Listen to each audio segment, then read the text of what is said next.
Hey guys, it's Mike, and in this video, I'm going to be showing you how to draw a bird's eye view of a character. So we're going to be taking our Mr. Proportions guy, and I'm going to be showing you what it looks like to draw a character with the camera is going to be above him. And this view is also known as high angle in movies, and also down shot, I guess. But for this video, we'll just call it bird's eye view. And if you've never drawn this kind of proportions before with simplified anatomy and this kind of style, I actually did quite a few videos about how to do this, and here are two of them.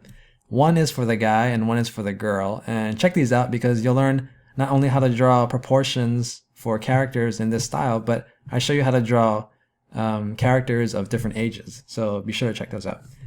Alright, so let's get into this tutorial. So this concept is going to be new, right? Drawing perspective for a lot of you, so I don't want it to be too overwhelming. So I'm just going to be showing you guys two principles that I use whenever I draw this bird's eye view. I'm going to show you just two principles. And the first one is I want to show you what happens to vertical lines when we get into bird's eye view. So what happens to vertical lines? And you can see on this piece of paper that I've drawn two red lines, two vertical lines right next to our character, and this pretty much represents his pose, right? He's like straight up and down. These lines are parallel to each other.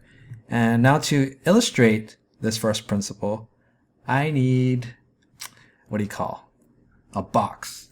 So what I've done is I've made a copy of him and I've printed him out and put him on this box to show you guys this first principle. Alright guys, this is camera 2. So what we have here is pretty much a front view, right? It's like camera is at about his waist level as far as height, and you can see the red lines, the vertical lines, are parallel, and they go straight up and down, right? And now I'm going to show you what happens when we slowly go into the bird's eye view. So I'm going to slowly raise the camera, and I want you guys to observe and try to notice how the red lines change, okay? So here we go, going into bird's eye view. So raising the camera, you may not see it yet, watch the red lines. They start off as parallel, but now, that's right, they look sort of like a V, right? Oops. They sort of look like a V, right? So the top part right here is a lot more wide than the part by his feet. So it gets more narrow as the lines head towards his feet. And that's the first principle, is vertical lines in bird's eye view get more narrow when they go away from us, when they head towards his feet. It looks like a V. So that's the first principle. And now we're back to camera 1, and the first principle about vertical lines, that can be applied to like his arms or his waist or even his torso, which is pretty much vertical, right? So when we draw the bird's eye view, we're going to try and make just the overall pose of him more narrow at the bottom, and we'll try and do those things to his arms as well, stuff like that. So that's the first principle. Now for the second principle, I'm going to show you what happens to not the vertical lines, but I'm going to show you what happens to the horizontal lines. And what I've done is I'm not using a box this time. I am using a cylinder. And you may be wondering, why am I using a cylinder? And that's because when I'm doing these kinds of proportions, if you've seen my other videos, you know that I like to use simple shapes whenever I'm trying to pose out my characters, before I'm doing detail. Just focus on simple shapes, the building blocks to making a pose. And I think of these shapes as not rectangles, but I think of them as cylinders. And that helps me to think of it in more of a three-dimensional sense. So the arms and the legs, the torso, I think of them as cylindrical, cylinders. So I've made my own cylinder, and these horizontal lines I've drawn across can represent maybe the collarbone, it could represent, the waist lines right here, horizontal. It could even represent the bottom of his pants, horizontal, maybe the bottom of his sleeves, stuff like that. And now we're going to go back into the other view, and we'll do the same exact thing. All right, so we are in the other view. Again, think of this cylinder as his torso or maybe his arm or something. And these lines, represent, collarbone, waist, maybe the bottom of his pants, something like that. So front view, right? So now pay attention to these horizontal lines and watch what happens when we go into bird eye view. Bird eye view. So here we go. We're going to go and lift the camera. Now watch these lines and see what's happening. I'm going to go right above our cylinder and you can see the effect now. These horizontal lines, they became curved. And they became not just curves, but happy face curves. So the second principle is horizontal lines, when we get into bird eye view, become happy face curves. So let's see it again. Here is front view, right? It's pretty much horizontal. Now I'm going to raise it slightly. And you can see that the effect here is really subtle, but it's still there. Slight curves. And now as we get really, bird eye, really above him, those curves are more pronounced. So that's the second principle. Horizontal lines become curves. Now what we're going to do is we're going to take those two principles and we're going to draw a character in bird eye view. So just to review, the first principle is vertical lines. Vertical lines, when we get to bird eye view, they become like a V. They become more narrow, and they become more narrow as we point towards the feet. Second principle is horizontal lines. When we go to bird eye view, horizontal lines are not just straight, but they become curved. So let's apply that to the character that we're going to draw right next to Mr. Proportions guy. So I'm going to start off with his head, and maybe I'll draw him closer. Buddy. Like that. I'm going to try and draw it the same sort of shape. And it's like an egg with a chin, right? About the same height as the other head. And if we think of the eye line actually as a horizontal line, we can draw it, remember, as a curve. So we'll draw it as a curve. And here's a center line, because we're looking down on his head. Now I'm going to draw his neck, 2 lines, and draw the top of his shoulders, pretty much the same as this guy. And now I'm going to draw vertical lines as guidelines, just to give me an idea of the angle. And I actually will do this, when I'm working or when I'm drawing this angle, I'll draw vertical lines to help me see this view. And so I'm going to just draw it from his shoulders. Remember that the line starts off pretty wide, but as it gets towards his feet, it gets more narrow. See, like a subtle V, right? And one thing I know, you don't want to make it like a point, because that's not going to look right. Leave some space. And one thing that I know is that if the camera is the same distance in both these views from him, that his visual height, he's not going to be the same height. He's going to be actually a little shorter. So I'm just going to eyeball it. And let's just, as a guideline, a starting point, we'll say that his height is going to be right here at this angle like that. And now we can start to draw his torso. So here's collarbone. I'm going to zoom in so we can draw and see his torso. So here's his collarbone, horizontal line. And remember the second principle is we're going to curve it like a happy face.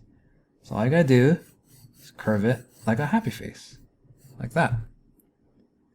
And now we can draw the side of his rib cage. And this is already doing what this perspective is doing. So I'm going to try and angle it a little more than normal, just a little bit. Remember, his height is actually shorter than normal, right? Because of the view.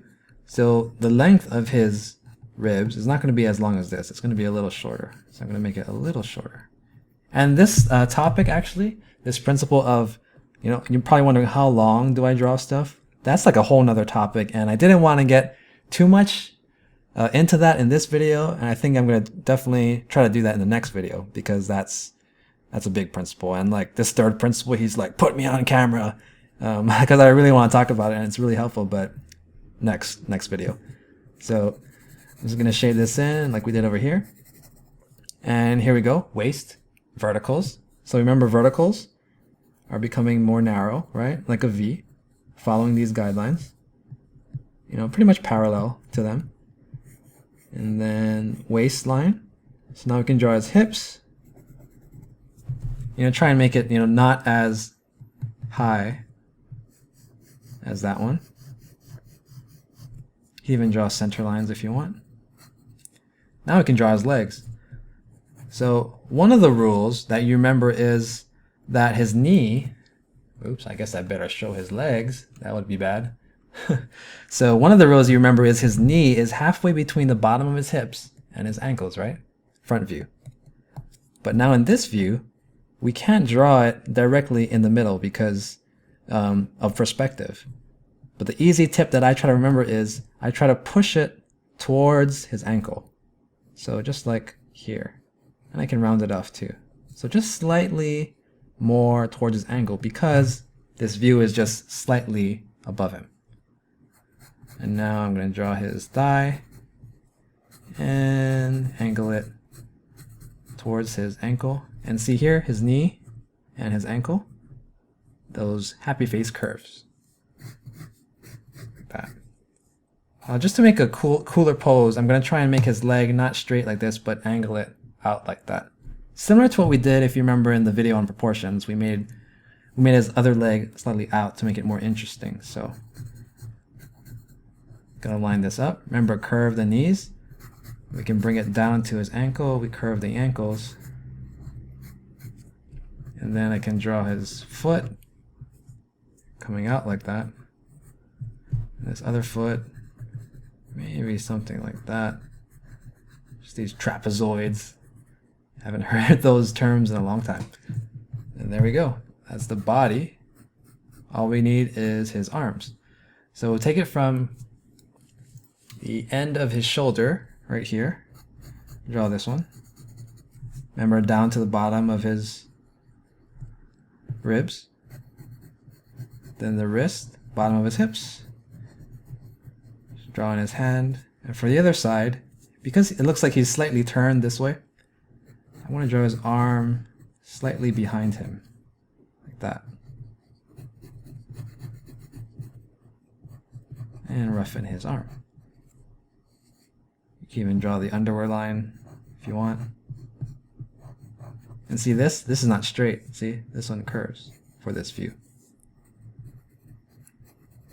And there we have it, guys.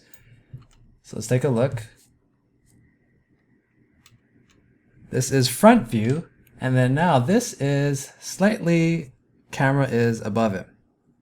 And you can really help sell this idea if you draw these ground plane lines. So I'm starting off with this angle right here, like this. And as I draw these perspective lines, they sort of want to become more horizontal. So I'll change the angle just a little bit, like that. And I'll do the opposite angle on this side. That. There you can see that it looks like we're sort of looking down on him, right? And even for the neck here, I can show you guys. Just round it off like that. And there we have it. Drawing a guy slightly raised camera. And so just to summarize, the two principles that I showed you was vertical lines. So remember, instead of straight parallel vertical lines for this view, you want to make sure that those lines are angled towards his legs, like that.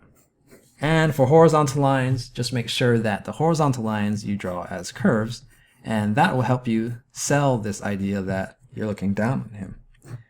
And just to finish this off, I thought I would go into time lapse and show you guys a more finished ink sketch of this pose. So check this out.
Alright guys, and that about does it for this video. This was just a quick sketch of this character so you can see the detail, but you can actually compare it to the guy on the left who is a straight-on front view, and this guy is more of the camera's high. And once you get into perspective by moving the camera either up or lower, you start to add a lot of dimension to the character. So you can just compare the two, and I'll just scroll by.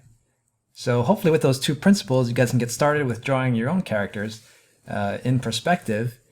And it may be a little bit tricky at first, but it just takes time, it takes practice, but I know you guys can get it. And so just let me know what you guys think, and if you guys have any concerns or questions, just leave a comment and I'll be sure to read it, and hopefully I can address it in the next video, because we'll still be on the topic of drawing characters in perspective, so I want to try and answer all the questions and concerns you guys have. Alright guys, so have fun as always, and I'll catch you guys next time.